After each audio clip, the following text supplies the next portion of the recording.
Welcome back to Heaving Bosoms, the podcast where two best friends recap romance novels while losing their minds over virginal dirty talk and gasping obnoxiously.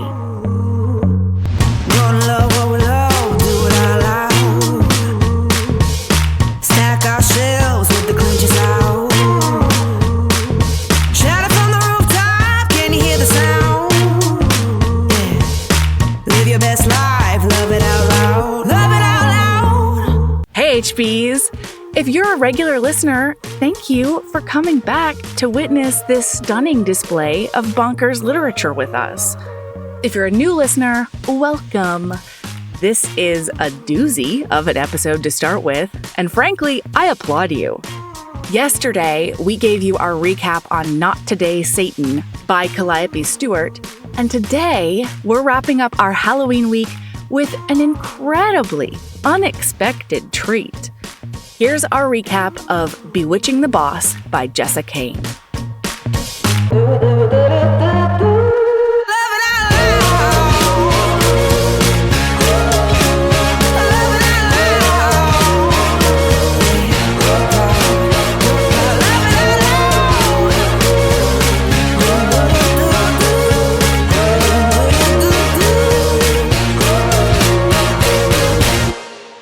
We have no time for banter. No banter, Melody. The banter would just be about this book anyway, because Melody, what the fuck was Bewitching the Boss by Jessa Kane? I thought this was going to be the tame choice.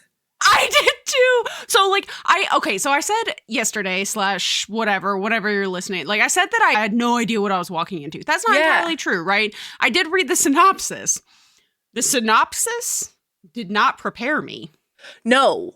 This book could have been called Stalking the Boss instead of Bewitching the Boss. Or being stalked by the boss. Maybe that too. Or Kismet Stalkers. Yep. I don't know. That could have been a name. I've never had a pair of characters that I read that by the end of the book, I was like, you were literally made for each other. I know that in a fictional romance, in theory, everybody's made for each other. Everybody's made for... Nope. Not like this. This is a whole nother level. No, but I am still a little bit worried because, this could definitely end up on, a podcast. A true crime one at some point. Oh, because I was about to be like, it is on a podcast. No, but this couple. What do you think we're doing here? This couple could absolutely, one thing goes wrong, and they're on a true crime podcast of some sort. Either they murdered someone else. Yeah, I think they might murder someone together. Yeah.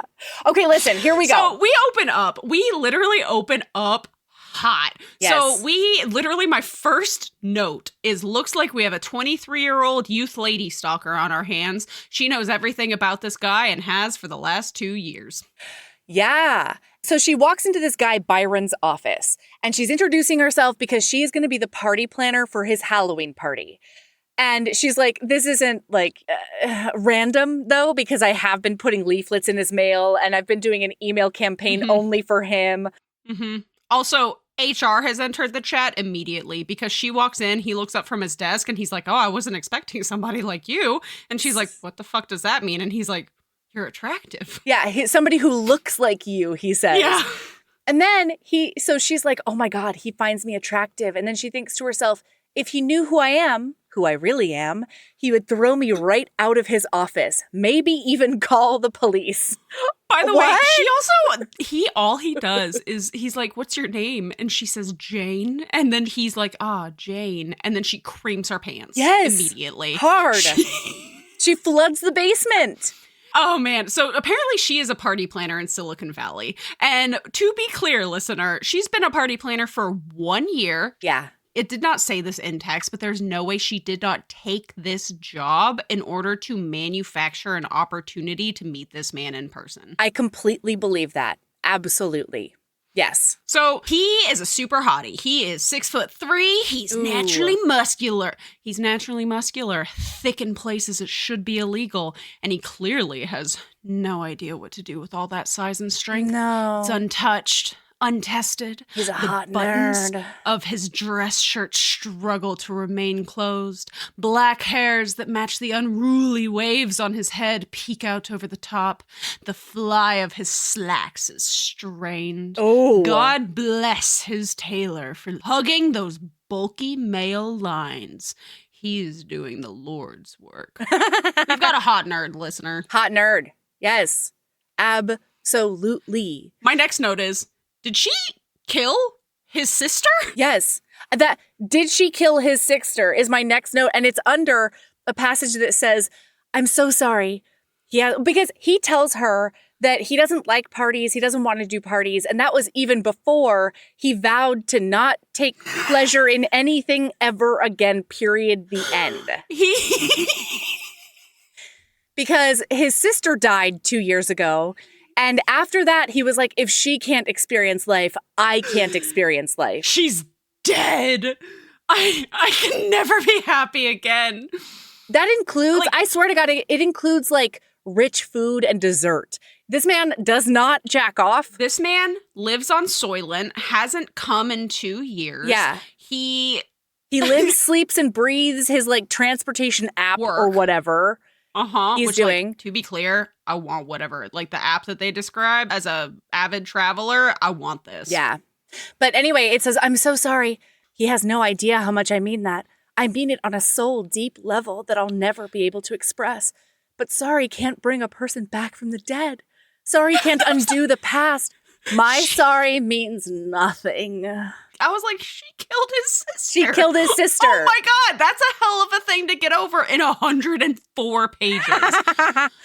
So he's talking about, he's like, we don't do parties because I'm a sad, sad, broken man. Yes. I'm Sebastian by choice. Yes. And she's like, no, she stands up and she's like, you have to live. She's holding his hand over his desk. You should live.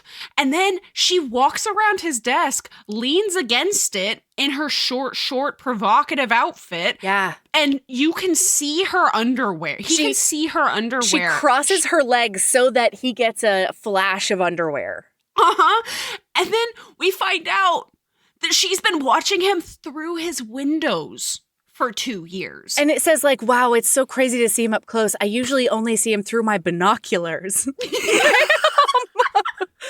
Which, like, I was laughing so hard because I have the same reaction when it's a man stalker, right? I like that this was flipped, same, right? I was same. like, love a lady stalker. Love it. And then he's like, we have to keep it professional as he's manhandling his erection through his pants. He's like rubbing down. Well, no, he's adjusting himself. He's not actively masturbating, but yes.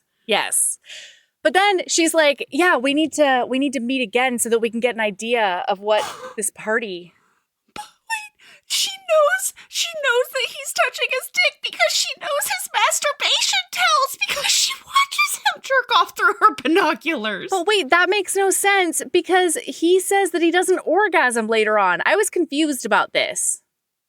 I think he literally has just been edging himself because he deserves it. I have a note in here. I'm like, oh my God, this man is not a 5-year boner, but he's a 2-year boner. Oh my God, you think he's like getting himself to the brink and then going to sleep? Not giving him Oh my God, that is even darker than I thought. Yeah, so she thinks to herself, she's like, I can't believe it. I'm going to see Byron DeWitt again. This attraction, this connection between... She is unhinged listener, by the way. In her point of view, she's like, this connection between us, it wasn't a figment of my imagination. No. It's real. But there's nothing I can do about it because of who I am. But I can help heal him. Yes. I can leave him whole, intact, able to embrace happiness. I'll do this for the man I love or die trying. She's gonna heal him, listener, so that he can go fuck other bitches who later on she says she will kill. I will kill her. So he, like an absolute ding-dong, he's like, okay, I had an erection for like 4 hours after she left yesterday. She's hired, but our next meeting can't be in the office because I can't do that again. It's going to be at my house. Byron! Just tell the truth to yourself. You know what I mean? Like, Byron, you can't be that obtuse. Yeah, so she gets there. He's like peering at her out the window. He's like, I don't know why I feel this way about this woman. And she's again in a super provocative outfit. She bends over to get something out of her car and he can see her panties again. And he can see the globes of her ass because she only wears thongs. Mm-hmm. Hot. And so then she gets inside and he's like, how weird. She's so like put together, but she has no jewelry on. I want to drape her in diamonds. Yes. I need to adorn her. And then he starts getting jealous already. He's like, if any other man touched her, if she got in the car of another man. And this was the point where I was like, I was so thrown off guard by how unhinged she was. I did not catch any of the signs that he was also going to be unhinged. I did. Not. It came out of fucking left field in like chapter 4 for me. Oh my God, I did clock it because I was just like, you should be scared and you are like the opposite. You are horned up every time she gives you a tiny bit of information she should not have. She should not have. So they end up deciding on a Halloween party. It's going to be a retro carnival theme with like carnival food and a designated taxi service. And that is her idea and she makes a point of it. No, it's his idea. No, but yeah, then, I have a quote. Okay. But then afterwards, she adds like a detail he hadn't thought of or something. Yeah. Well, yeah, okay. She's like, we can do it through your app. Oh, okay. What we can do. Okay, got it. Yeah. So he has an insane erection. He is like an idiot. Oh my God. He's like, we're gonna go in the kitchen where there's nothing soft, and I'm like, people fucking. There are flat surfaces everywhere in the kitchen. It's all flat surfaces. With how gigormous you are, you could literally fuck her against a wall. There's literally no place that you could take her that you could not fuck her. Yeah. Well, so then he's like, I don't enjoy anything. And that includes dancing. And she's like, well, let's dance right now. She comes around the island and he's like, whoa, I can't dance. And she's like, why can't you dance with me? Jane steps closer, her soft cheek sliding against mine. Because of your big, bad erection. So now she's like, they're like slowly like moseying around the kitchen. She's like grinding her crotch up against his cock through his pants. It's incredible. He's so flustered. And my note is this Duke is definitely a virgin. Oh. And then we find out, yeah, for sure, he is a virgin. Absolutely. But then he's like, do you want me? Like, why do you want me? Because he's completely oblivious to the fact that he's a fucking hot nerd. Yes. And he's like, is it because of my money? And she is distraught. She's destroyed. Yeah. Yeah. And so she leaves. She's like, I'll talk to your assistant about it. And he's like, no, wait. He tries to chase her. He does a slow-mo run out the door trying to chase her, but she's already in her Jeep and she's away. She's already gone. He's like, please, I'm an idiot. And she's like, no, you're not. Your judgment is right on the money.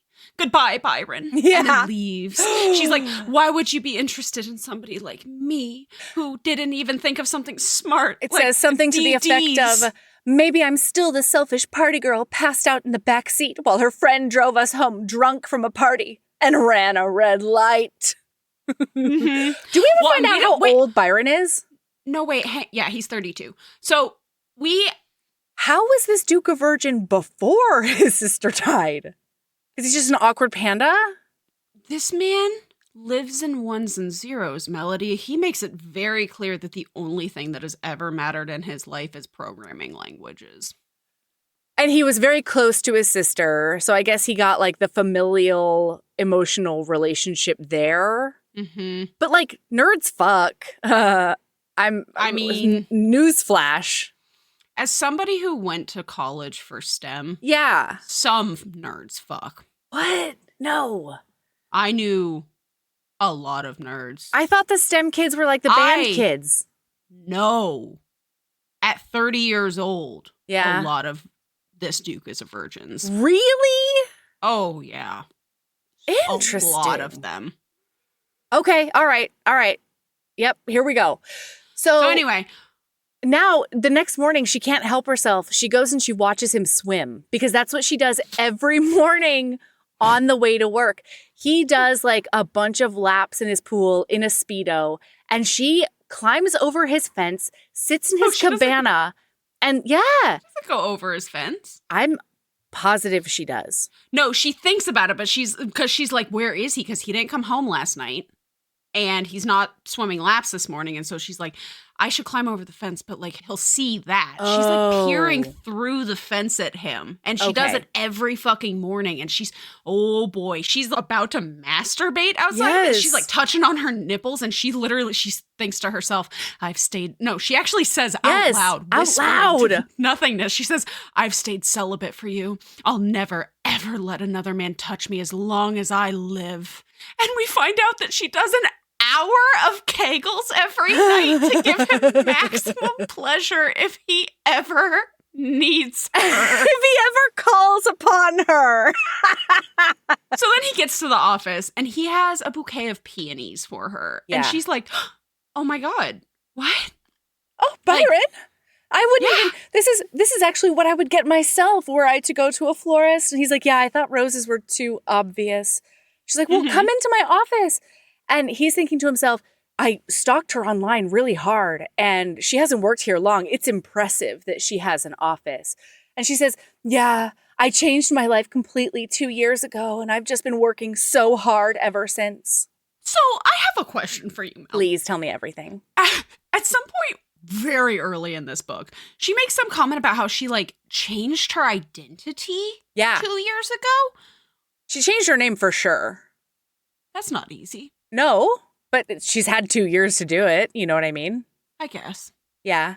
And I don't remember. I feel like she says something about her family, like they're like rich or something, but it seems like she doesn't have any contact with them anymore. No, she doesn't, because she decided her mom raised her to be like the perfect housewife. And she decided that she doesn't want to do that. She just wants to like party like her aunt and travel and have fun, have a good time. And then she did, quote unquote, murder a girl. Yes. By proxy, and changed her whole life because of it. Yeah, now she's a career woman. All right? Mm-hmm. She's a career woman and a stalker on the side. She's a career woman in order. Yeah, it's true. So they get into her office, and she has this idea, which honestly sounds super fun. For the Halloween party, they're going to do like a fake crime scene, and they're both like, haha, the nerdy programmers are going to have such a good time. And I guess I'm a nerdy programmer too, but I was like, I'm not, and I would love a crime scene. I would love a crime scene at a party. Yeah. That sounds great. Yeah. But then she's like, what if you didn't take any pleasure? And he's like, what? She comes around the desk and he like comes up to her. He has a grip on her hips. He's like, I can't stop thinking about you. And he's got a tent in his pants a mile long. And she's like, what if you didn't take any pleasure? What if you only gave it to me? You couldn't feel guilty about that, right? And he says, oh no, I could only be grateful to give you pleasure. What a great loophole. And then she teaches him how to find a clit. Yes. And he touches her clit. He thumbs her and she's like already on the brink of orgasm just from having his undivided attention, it says. I do remember that quote off the top of the dome. And then they're making out. And then she says to him, tell me what I am. No, wait. Before that, it says, what kind of girl drops her panties in the middle of the day and lets you touch her? What kind of girl lets you look under her skirt during a first meeting? I'm so close, desperate, but I need something more. Tell me what I am. Say it, please. And then he says, what do you want to hear? That I'd love to put my big fat cock in this pussy and ride you like a little slut? And then she combusts, okay? She is a mere mortal, everyone, all right? To be fair, I mean, like, I'm not saying I'm Jane, because I'm not. She's just a human woman, though. She's just a human woman. And then he just holds her, and he's so fucking guilty. Oh, my God. And, like, he feels like, Jane, I can't believe I called her a slut. I don't know why I said that. I don't know what's wrong with me. And then she says, I asked for it. I loved it. And then she says, I'm your little... And he's like, don't say it. And he covers her mouth. Don't you dare say it. You're a fucking goddess, and I'm a bastard, apparently. Jesus. Oh. And later on it says, at the end of that chapter, it says, I'm addicted to Byron DeWitt. My obsession has just plunged to a new depth, and I'm powerless to do anything but explore it. I didn't even know it was possible. So I have a note. This dude has the beginning of a 5-year boner, because every time he thinks about, so he feels so guilty, but every time he thinks about calling her a slut, oh man, he gets so hard. He loves it. And so now the next day, he's like driving around. He hasn't been able to get anything done, and he's so mad. Last night, all he did was troll her Instagram.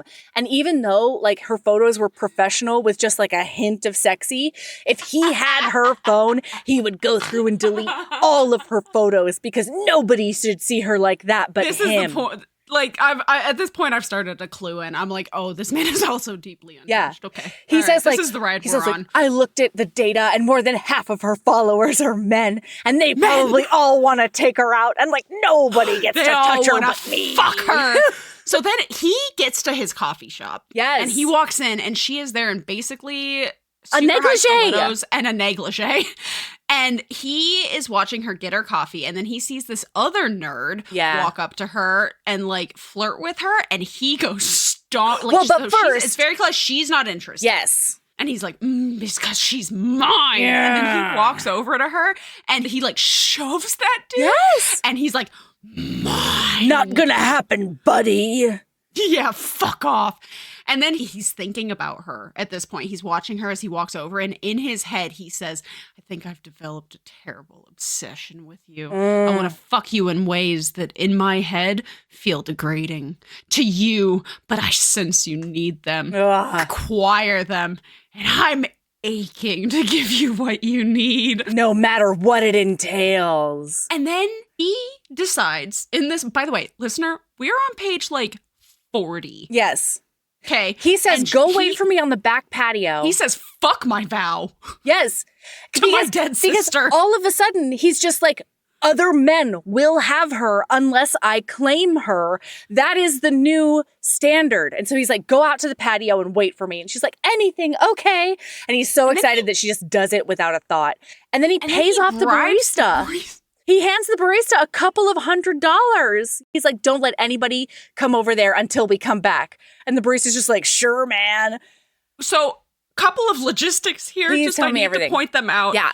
He walks out there and he like snuffles up on her back like a little animal. Yes. And then she fucking whips her dress up. She has no idea that he has bribed the barista to keep people off this patio. No. She just fucking strips down. Yes. To her underwear and heels. Yes. And then he... I mean, to be fair, it's not actually that difficult because all she has to do is take off the negligee.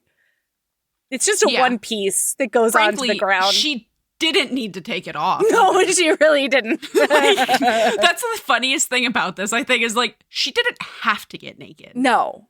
She was already basically naked. He sits in a chair. And she comes and crawls onto his lap, and she's grinding on his crotch. And he says, please let me in. And she says, you changed your mind about pleasure? And he says, I need to make you mine, Jane. I won't breathe right until you are. Yeah. And then I hated this description. She sits on his cock, and it feels incredible. And it's specifically described as the criminally tight fit, or the hot pulsating walls to milk me. Milk. And it's all in it's all in italics. Milk, and ripple. I was imagining Frank and Beans chanting from the side. Listener, you will understand eventually when the Goliaths episode comes out. Frank and Beans is from a Lily Main series, and I was imagining them on the side doing their little synchronized bopping, like milk. But to be clear, it did not stop the scene from being hot as fuck. Absolutely not. And so after she's sitting there and he says like, stop, I'll come. And she goes, I want you to come, baby. And she licks into his mouth. And then he is like, oh no. And he like roars and then stands up and puts her against a wall. Wait, she also makes a comment though about like, I've known what you needed for so long, or like, I've wanted this for so long. Something that does not make sense considering they met 48 hours ago. Yeah, absolutely. Maximum. And he clocks it, but he is too dickmatized. He is like, I don't care. It's fine. And then, yeah, you're right. No, because she says, I've always been yours. And he's like, that doesn't. That's it. Oh, well. So, oh my God. He has her against the wall, and she's like, say everything bad thing in your head. Yeah. And he says, maybe that piece of shit wouldn't have hit on you if you didn't leave the house today dressed like an expensive whore. And she detonates. Because she's only human. Yes. You know? No, absolutely. And he says, did you wear that dress to make me insane? And she's like, yes, I know you come here. I knew you'd see me. Yeah. And he says, instead of being alarmed that she knows my usual coffee shop and came here to seduce me, make me jealous, I like it. I love it. I love that she thinks about me enough to do something so unusual. I love that she knows my habits. Knows my habits. It gives me permission to find out all of hers. I'm going to know every single one, so help me God. And then he says, yeah, you came here in the middle of the day hoping for a nice hard bang, didn't you? Couldn't even wait to get your dick teased panties off, could you? Such a horny little brat. And she detonates. Okay. Oh my God. Also, I just need everybody to know this part. In between those two sentences, it does say, I lick up the side of her face. Growling into her hair. And then so once she comes, he's still dick deep inside of her. And then he says, you're going to, by the way, all of this is raw. There's no condom involved. No. Obviously. And he hasn't thought about it until right about now. Yeah, and he says you're going to go back to your office with sticky thighs and messy hair. Everyone's going to know you spent your lunch break with your legs open. And then he says, my dirty girl loves it, likes it raw. You love getting it bareback in that pretty fuckhole, don't you? But before he says that part, it says, I heave into her ear, my balls spasming, sending hot liquid up the trunk of my cock. I don't know about trunk of my cock. I don't know. Okay, there were a couple of phrases in this book that every single time, like buns. Butts were almost exclusively described as buns. Buns, yeah. You didn't like that? I did not like that. Interesting. You love getting it bareback in that pretty fuckhole, don't you? Oh my God. This man went from nerdy tech nerd hot virgin to just horny, hot, kinky, degrading fuck machine. So after she milks him dry, okay, because she did. Milk. It says, mine, I say on a shudder, pressing our foreheads together. And then he says, mine again. And she says, yes. She nods her head, bumping my chin. Now you know. Pardon me, ma'am? And then she gives him a smooch and disappears. Yeah, she fucks off immediately. So, at this point, this is when I messaged my special friend. Okay, yes. And I gave him the update of all the way up to here. And I was like, I don't even know what to do with myself, but like, man, this dude is great at dirty talking. Yeah. And he said to me, well, yeah, his sister taught him before she died. No. And I was like, that's so fucked up. And I am laughing so hard I'm crying. This isn't that movie. What's that movie that we watched? That was Aaron and I watched forever ago? Fuck.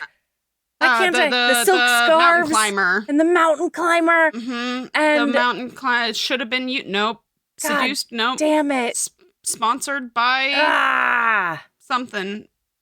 Can't remember. I know what movie. I know exactly what movie. Of course you do. About. Why can't I think of the name? I Melody. Yeah. I don't know that I've ever told you this. I watched that movie annually since that episode, at least once a year. It's so good. It's so bad good. Why do I never know the name?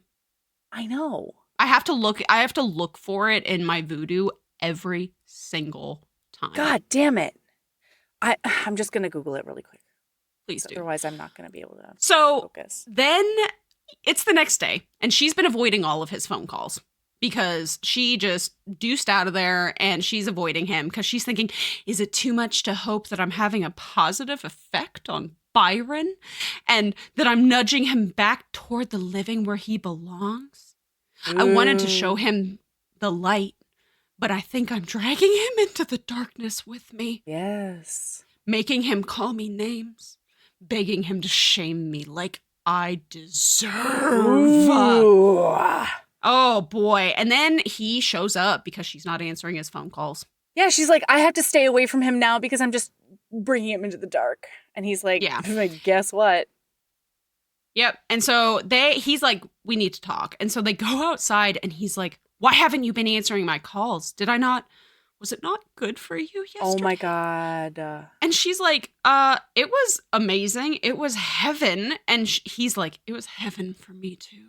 I need you. I need back in that fuckhole. Yes. And then he pulls away and he's like, but first we're going to go get lunch. And she's like, killing me softly. Oh, thank God. Oh, yeah. I couldn't Google it. I just looked in our Patreon collection. All 3 parts of the recap are there. Okay. Yeah, and so she's like, lunch? No, that's not what you do with dirty sluts. And he's like, yeah, I know. It's basically word for word. No, truly. And he's like, yeah, I know. I need to show you that you're a princess in the streets and a slut in the sheets. So we're going to go to a restaurant and I'm going to feed you real good and I'm going to learn all about you. I want to know everything about you. You need to tell me everything. And she's like, I can never tell him anything. I can never tell him everything. He can never really know me. Also, to be clear, he will not let her sit on her own. She has to sit on his lap. Yes. I loved it. Loved it. And she's sitting on his lap and he's like, so she tells him, she's like, he wants to give me legitimacy. I can't have legitimacy. I don't deserve it. I murdered his sister. Right. And so she's like, I don't want anything serious. And he's like, you're a liar. Yeah. And he's like, don't lie to me. You show up in my I don't know how he did not put the fucking clues together at this point. But he's like, don't lie to me, Jane. You show up in my coffee shop to fuck me up. You kiss me like you'd rather die than stop for breath. And she's like, listen to what you're saying. I showed up in your neighborhood to make you crazy, make you need me. Do you think that's normal? And he says, no, probably not. And then he says, is it healthy that I edged myself all night thinking of you, stroking right until I couldn't take any more than stopping, refusing to come unless it's in your sweet little pussy? Is it healthy that I offered free software to your company so I can install spyware on your computer to watch what you're doing and who you're speaking with? I sent the proposal this morning. You fucked me up and made me crazy. Now you're going to live with the consequences. Dizziness rocks me. Is this really happening? He's stalking me now? And then she says, listen to me. You can still get out of this without being ruined. And he's like, no. No, too late. I can't. I'm already ruined and I like it. So then he says, I'm fine with doing that. Even though he asks like specifically, is it just a kink or do you need it for like an unhealthy reason? And she's like, I mean, I'm not going to lie to you. There's definitely an unhealthy reason, but I will never, ever tell you in my whole life. So just get ready for that. And his whole thing is, before I like fuck you again, I want to make sure you know I respect you. So they're going back and forth. And what? I was laughing so hard because at one point he's like, I just need you to know you're my princess. Yes. And she says, but I'm not a princess. And in her head, she thinks, I'm a murderer. And then he says, you're my princess. The sweetest, most beautiful one there is. Oh my gosh. And I need to know you. I need to fucking consume you. And then she gives him her history. She tells him about like the housewife stuff, how she was raised, blah, blah, blah. And then she's like, until one bad decision. And he's like, you don't have to tell me your decision until you're ready. But I'm sure your bad decision has nothing to do with how we make love. And she's like, Ooh, crickets. And then he tells her to trust him with the truth. And she's like, I can't do that. I only want physical. I don't want anything serious with you. I don't want to be your girlfriend. I'm not interested in that. So call me if you're okay with just a physical relationship. And then she leaves. And then she's like, he won't call me. Now it's the middle of the night and he's Twisty McTwisterson in that bed, okay? He's sweating over nothing. He's horny. His cock stand is just making him levitate off that bed, basically. Mm-hmm. And he realizes it's 2:14 a.m. And so he finally calls her. And when she There's just answers heavy the breathing phone, on the other end. yeah, he says, Jane. And then all she says is, you need me? And he's like, yes, I do. By the way, Oh my God. he was so horny after all of this, after she left him at lunch. Yes. That he humps the couch Oh my until God. he comes because it's not masturbating. And he can imagine it's her. So then he says, God, yes, I can't live like this. And then a sob catches on the other end of the line. You need me exactly as I am? And then finally. And then his security system goes off. His alarm goes off. He's like, wait, don't come over yet. It might not be safe. And she's like, don't worry. It's me. There's no danger here, she says. And he agrees somehow. He knows. He was like, she was sitting out there in the rain outside of my house, hoping that I would call her. And he suddenly, it clicks that she's in his foyer and he's like, oh my God, she's been stalking me from the very beginning. Yeah. I love it. And then he loves it. He's like, there's no way that she only wants something physical if she's stalking me. But Yeah. for now, we'll play her game. And then in the foyer, he goes up to her and he grabs the hair, Oh my God. her hair in his fist. And he says, did you bring me a wet pussy? And she's like, yes. Yeah. And he says, good. And then he says, Jesus Christ, you're going to make a mess. Oh my and then God. spreads, because she's on her knees now, spreads her legs with his foot. That and says, horny thing is going to drip all over my floor, isn't it? And she says, sorry. and he says, don't be. You can't help what you are, just a little girl who shows up after hours hoping a man will use her. I bet that mouth is starved for the taste of cock. Oh my God. And then he face fucks her. Yes. He's never had a blowjob before. He says in his inner monologue, it says, my God, is this perfect girl really going to suck on it?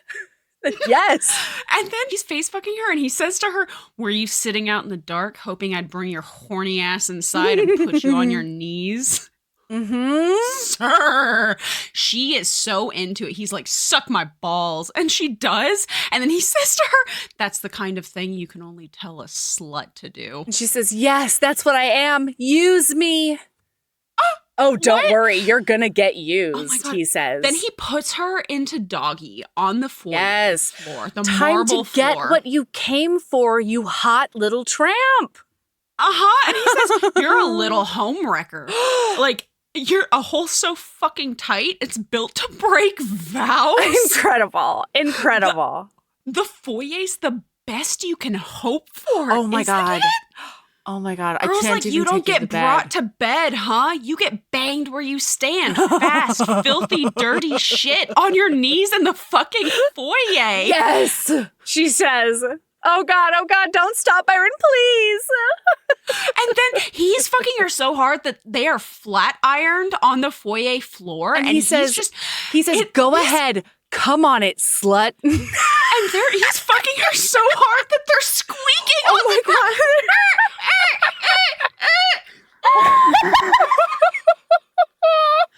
And then he needs to take care of her after they both come like freight trains. And he like snuggles her up in his lap. And she's like, she does not like it. Now she's like, no. Screaming at me to care for Jane. And he says, sweet girl, my beautiful girl. You're amazing, perfect. And she's like, no, I don't need you to do this. And He says, like, I need it. I need it. And then she can't argue with that. If he needs something, she has to give it to him. He takes her up. They sleep in the same bed. Yeah.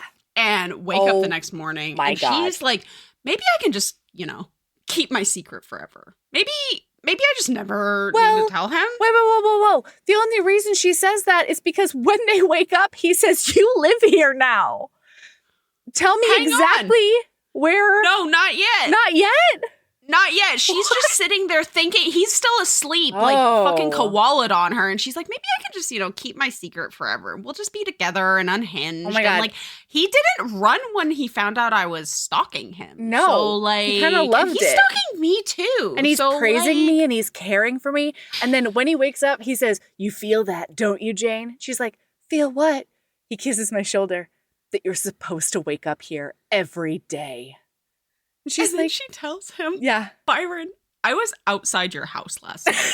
Like, it was far from the first time. You can't just pretend that's normal. And he says, you want me to say it out loud? Oh, God. Get it out in the open? Fine. You've been stalking me. Good. Keep on doing it. And she's like, you can't mean that. And he's like, I do mean it. As long as you don't mind me stalking you back. I want to know where you are and who you're with at all times. I want you here in my bed 7 nights a week. And the next time I call you and you don't answer the phone, understand that I'm on my way. That I'll find you. And she says, no, you don't have to be like me, Byron. And he says, too late, Jane. Now we have a new rule. And she says, new rule? He says, yeah, that's right. His mouth finds my neck, nuzzling the sensitive skin beneath my ear. You want what we had last night? You need it? Yes? Then you'll get it, he murmurs, reaching down to take hold of his erection, tucking the tip inside my entrance. I suck in a breath and hold it, whining in my throat like a beggar when he doesn't push any deeper. But for every time I fuck you like a high-class escort, Jane, I'm going to make love to you. And then panic descends. And he says, you're getting my love. He exhales thickly. So then while he's fucking her, this is when he says, give me your address. Yeah, tell me your address. You to give it me willingly. And she's like, why? And he's like, so I can send somebody to pack up all your shit because you live here now. Yes. And he's like, you've climbed inside of me and you're not getting out. Do you understand?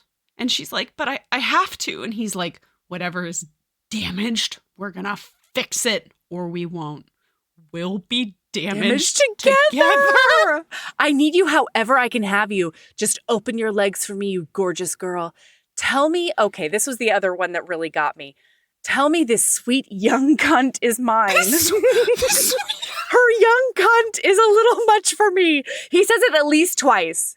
I'm going to Google it. Hold on. I've been reading so much fucking Silver Fox shit where fair. The age turns into, like, it didn't bother me in this latest. It's part of the kink. Yeah. 3 times. Yeah. 3 times. He talks about her sweet young cunt, her pretty young cunt, and her sweet young cunt. Mm-hmm. I don't like it. Mm-hmm. Okay. What happens after he demands she moves in? She goes to work, right? While they're making love. Oh, God. Because it's not fucking. They're making love. Right. He's like telling her like all of these things and she starts crying because he's like, sweet, beautiful girl. You're so complicated. And it's like, it's so sweet. And like, he did a really good job in that specific scene of both doing the degradation, humiliation. Yes. But also sweet and loving. Yeah. And like building you back up. So as somebody who participates in kink, who enjoys a little kinky kink. Sure. One of my biggest pet peeves about kink in romance novels is these, we'll say heroes, but it's not always heroes. Yeah. I find that there's less sapphic or non-binary or like queer on that end of the spectrum. Kinky romance. Yeah. Very sad. But one of my biggest pet peeves is when there's no nuance to the degradation and humiliation kink. Okay. And it's so fucking annoying. Because, like, I've read like some when it's books, just one note? Well, it's one note, and it's also, it's as if it can't be, like, sweet, you know? Okay. Like, I don't know, I just find, like, kink in general in a lot of romance is very one-dimensional. And one of the things I did like about this book is that it didn't feel that way. No, definitely not. And I really liked it because a lot of times if there is any sort of like positive aftercare or like affirmative aftercare, it's usually not as creative as the dirty talk, or like it's not as... The aftercare in this book was incredible. So I'll read you one section. So after this sweet, complicated girl, he says, you can trust me, I've got you. I sob, tears are starting to roll down my temples. And then it says, there we go. He breathes into my ear. You're getting wetter. You want it just like this, with me telling you I'd die for you, that you're smart and driven and funny and sexy, and I fucking need you in my life now, constantly. And then she says, no, please don't make me come like this. And he says, you will. You're going to cream up my dick, Jane. You're going to drench it. And she says, like a slut. And he says, no, like a perfect angel. My perfect angel. Oh my God. Like, that was such a necessary part of this book, you know? It adds so much dimension, not only to the sexual part of the storyline, but also the emotional arc. Yeah, so I completely agree with you. I really like when one of the partners realizes that even if you like something, you might still need to be built up after it, you know? Yes. And in general, we're talking about like kink in general, and you just brought up aftercare. I find a lot of books lacking very much in aftercare. Yeah. Like it is not as if it is this like intense critical necessity. Right. Because like if you participate in kink, there's just got to be some flavor of aftercare. Yeah. Like dom drop, sub drop, all of that kind of stuff. It's no fucking joke. Yeah, absolutely. And one of the things that I also really liked, because I did clock this when this first popped up in the book, and I was really hoping that this would be addressed. And so I was glad that it was. And it was very quickly, where she's using kink in a deeply unhealthy way. Absolutely. And I see that a lot. Yeah. In books. And it's sometimes, quite often, it's just not addressed. Yes. Yeah. And I'm like, I fucking hate that. That is not safe, sane, or consensual. No. That's not rack. That's not, right. Like, this is not, I don't like that at all. There's a disconnect here. And, like, I understand that it's fiction. I get it. I know, okay? Like, I get it. We read lots of stuff. But, like, I mean, hell, I fucking read stuff and I enjoy the hell out of stuff that I'm like, this is deeply unhealthy kink and BDSM. This is fucked up, and I love it. Yeah. But it's really nice when you get depictions like this, because not only does he ask her up front, do you need this in an unhealthy way, or do you need it because it's just funsies? She's honest with him. And then he gives her space to, come out and tell him what's going on. And she doesn't do that until she's sort of backed into a corner. But even then, he still makes sure I think that's one of the reasons that it's so important, not only to him, but also to the story, that he makes the distinction between this is how we act when we fuck. And then for the rest of the time, and like other times we have sex different ways, I'm going to show you exactly what you mean to me. And it's not the game that the other thing is. He makes it very clear that like, this is playtime because I know you like it. But he's really good at communicating what she actually means to him every other time. And then they have a conversation toward the end when she finally, ends up telling him all, and they're on the same page. And he's like, now that you know how I feel, you don't need any of this degradation and all of that. And she says, well, but like, we could just do it because it's fun. I loved that. Same.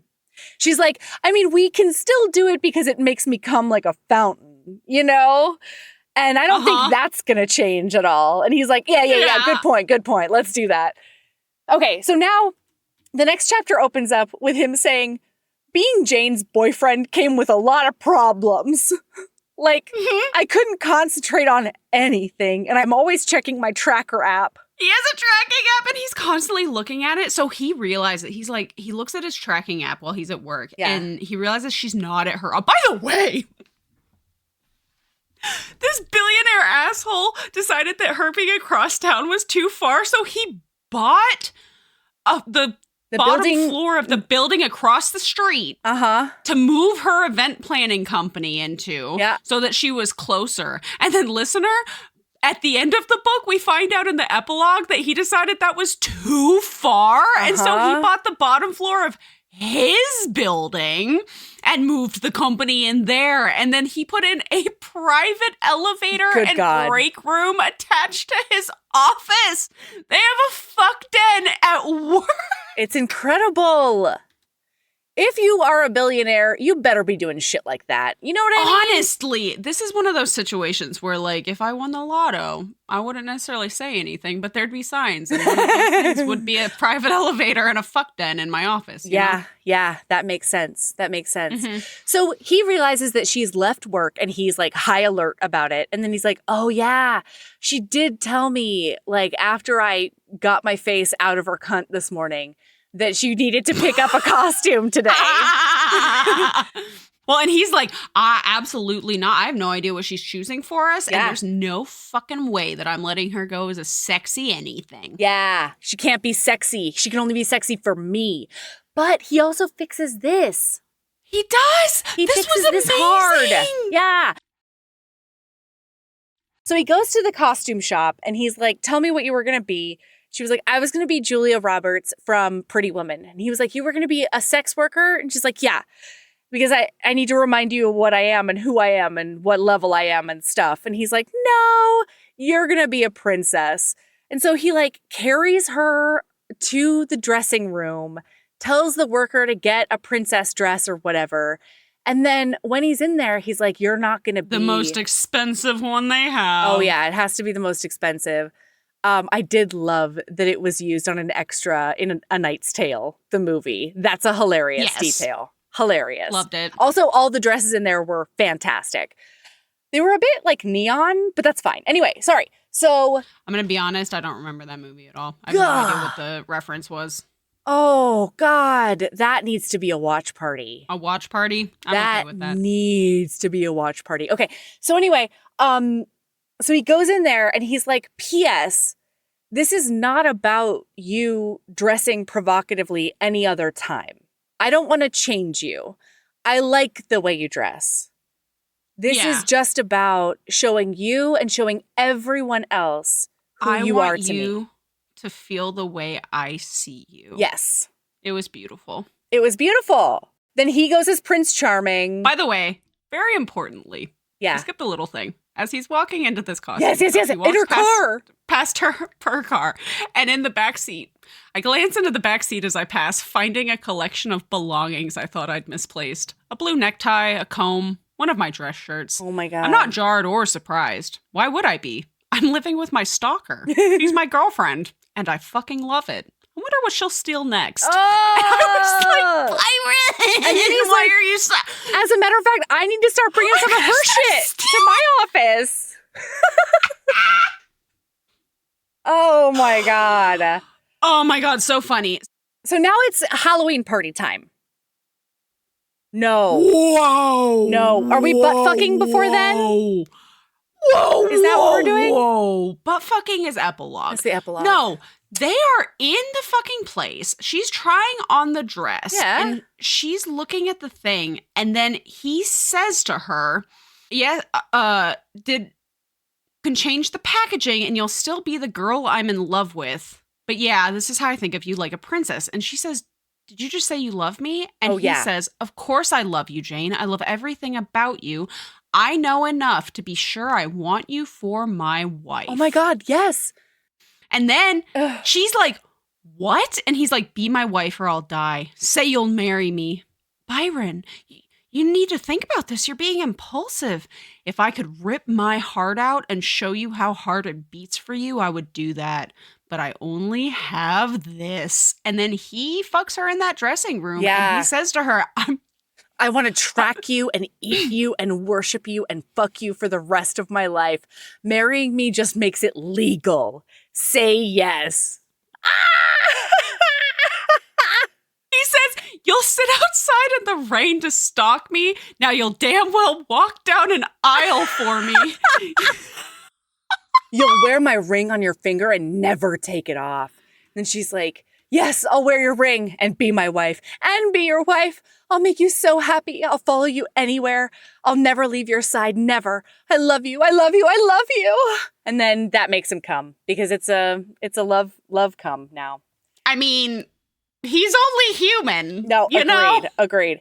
And the end of the chapter is, and I vow in that moment, nothing will ever separate me from Jane, this girl who has brought me out of a numb existence, made me enjoy life again, gave me love, gave me a home. Her, she's my home, my world, a world that nothing can bring crashing down. Now it's Halloween party time. Now it's Halloween. And I was like, ba, ba, ba, ba, uh-huh. ba, ba, ba, ba. Yeah. But to be clear, not a single moment. I was like, the minute he finds out about this, he's not going to have He's going to be fine with it. He's literally like, no. And he goes a step farther than being fine with it. Basically, they're at this party and then they finally go over to like the fortune teller's area. And the fortune teller gets real fucking creepy. She's going to do a tarot card reading. And then she just like locks eyes with Byron. And she's like, I'm getting weird woo-sical stuff that's happening. We should make a separate meeting so that I can tell you this in private. And he's like, nah, tell me right here in front of my girl. And then the fortune teller, this was so... Jane, this is the most unhinged thing that you've done this entire book, and that's saying a lot. Yeah. Because the fortune teller looks at her, and she's like, to him, the fortune teller is like, you lost a sister. Mm-hmm. in a tragic accident. And then she looks at Jane and says, you were there. Mm-hmm. And he's like, no, she wasn't. And Jane's like, yes, I was. Yeah. And then spills the beans immediately sitting on his lap at this Halloween work party. Yes. And then before even letting him have a thought or say anything, because he's just in shock, understandably. Yeah. She gets up and sprints out of this fucking as fast Halloween as she party. Can. And then she runs into the road. She sees some headlights and she thinks to herself, yeah, I deserve this. And all I could think was, you don't think that it would be more traumatizing for him to now not only lose his sister, but then find out you were there, a part of the accident, and then watch you get hit by a Jeep or whatever? So oh my girl. The thing stops just in time, and he goes up and grabs her out of the road, and he says he goes and like sits with her in the grass, and he's holding her, and he says, "You're going to let me hold you as long as I want. I almost just lost the love of my life." And she's like, "What are you talking about? You can't still love me. You can't. You have to hate me. I killed your sister." Yes. And he says, I could never hate you, not for a single second. And this was unhinged of him. Sure. I love you. I love you so much. I can't imagine how I made it through the years before we met. To think you could have died that night too. Of course I fell in love with the girl who would change her whole life to honor another's. Of course I fell in love with the girl who couldn't help but track a man down, bring light and color back into his life because her heart is so huge and perfect, so full of empathy and compassion. Jane, I love you so much. Oh my God, we forgot to tell listener a really important detail.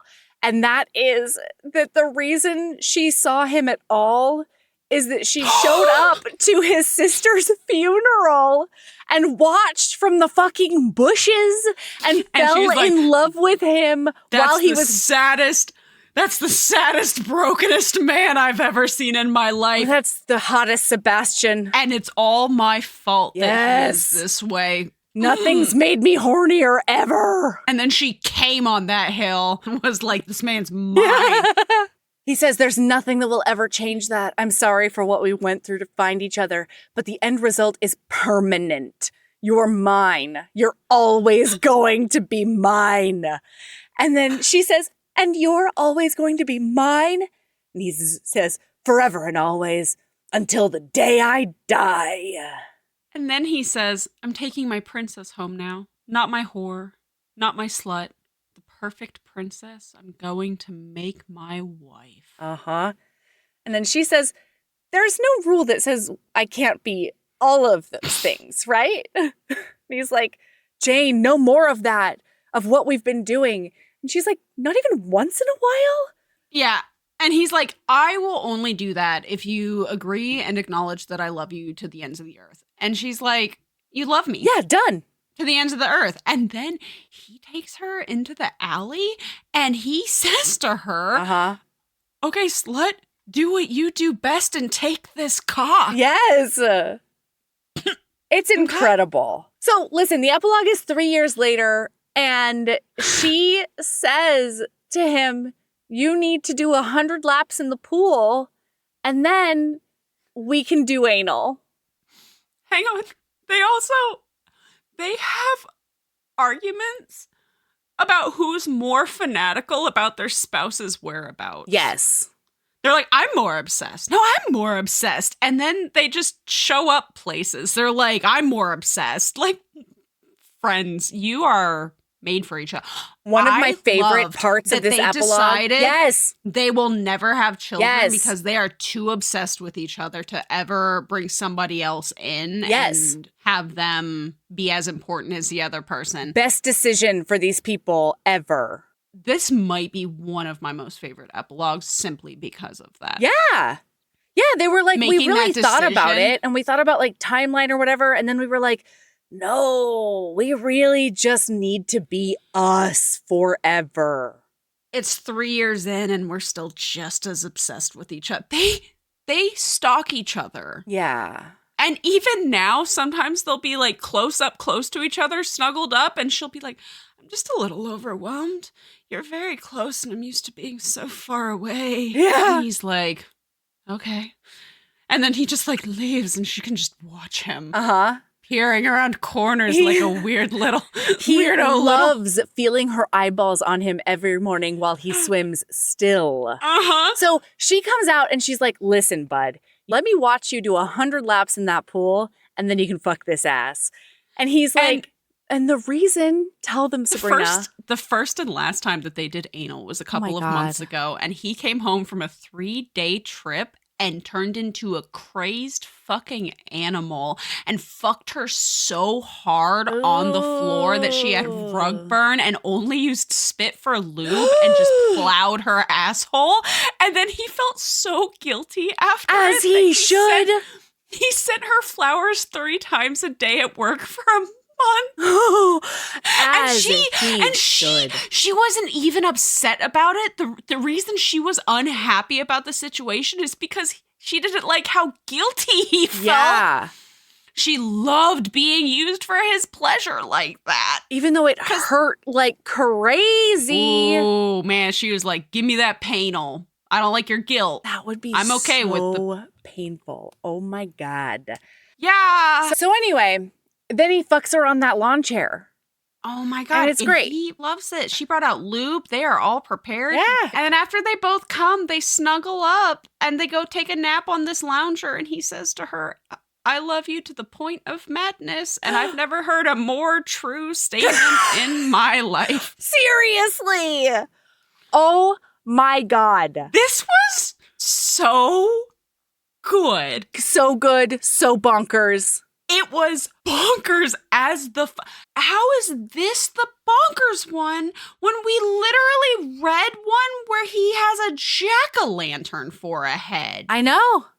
No, the one where one of them is planning a Halloween party is the most bonkers one. Crazy. How was neon green slime cum that tastes like cinnamon? Yeah. Not the crazy thing. I ask you. Incredible. Incredible. Yeah, I'll be reading. Because I've heard Jessica Kane's name. Yeah, I know that author name, and I don't know. I didn't look into it because, like I said, I read it sometime in the last 24 hours, and so like I didn't look up the author. I have no idea if I've read any of her stuff. This isn't going to be the last. I can tell you that. No, for sure not. All right, Sabrina, what's your lady love? What's your lady love? Too late. Damn it. All right, so my lady love is, some of you may know, I am recently a little obsessed with a little logic game called Sudoku. My lady love is 2 YouTubers. One is CrackingTheCryptic and one is Rangsk. Yeah? Rangsk. And I have just been having them playing in the background a lot while I've been like doing things that I don't have to be super paying attention to and learning all sorts of strategies. And I just feel like a bad little bitch. Yeah. Every time I finish a hard Sudoku. Amazing. Because I'm a hot genius. I love it. All right. What's your lady love, girlfriend?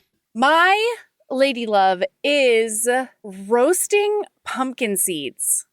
Man, we did a jack-o'-lantern this year, okay? And we don't always do it, especially like when the kids were younger. I could not be fucked to like even begin to think about it. No. I've carved a pumpkin with a child one time. Oh, God, life, terrifying. And I said never again. Terrifying experience. And so anyway, we decided to do it this year, and I had a great time with them, and they were really my little squeamish indoor cats.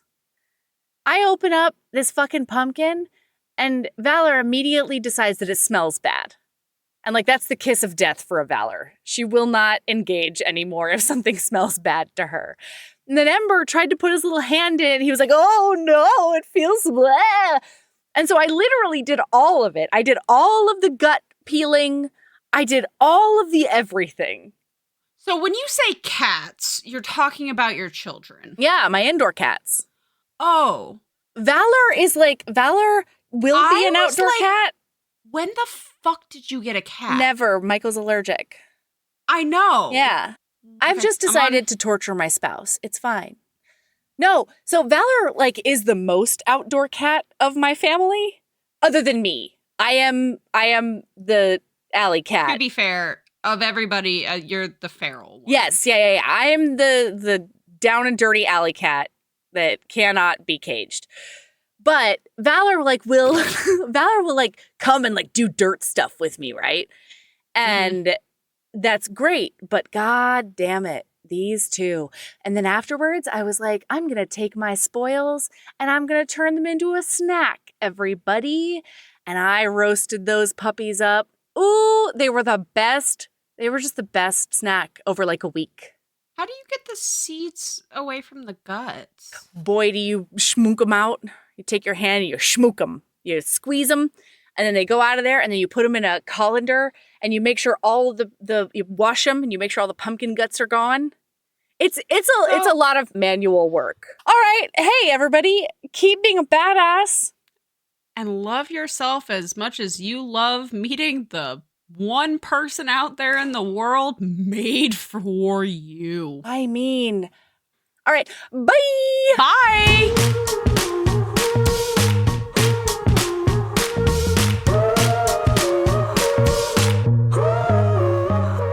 We love to hear what you think about all the books we recap. So go comment on our social media or get into the Discord and tell us everything. And our DMs are open, very open. Okay, we'll be back next week when we recap Impromptu Match by Lily Mayne. It's an monster romance set in an underground wrestling league, and it's so delicious. Heaving Bosoms is produced by us, Melody Carlisle and Sabrina Bradley. Editing is done by me, Melody Carlisle. Our theme music is by the incredible singer-songwriter Brittany Fonts, and our art is by the ultra-talented author Kate Pryor. If you like our show, remember to follow us on your favorite podcast app, rate us 5 stars, and leave a review. That one small action is a huge way to help the show.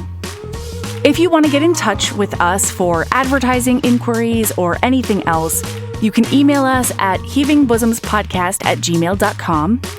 If you want more of us, visit patreon.com/heavingbosomspodcast. You can also find us on Instagram at Heaving Bosoms, on TikTok at Heaving_Bosoms, and in our Facebook group, the Heaving Bosoms Geriatric Friendship Cult. If we don't chat before then, see you Monday.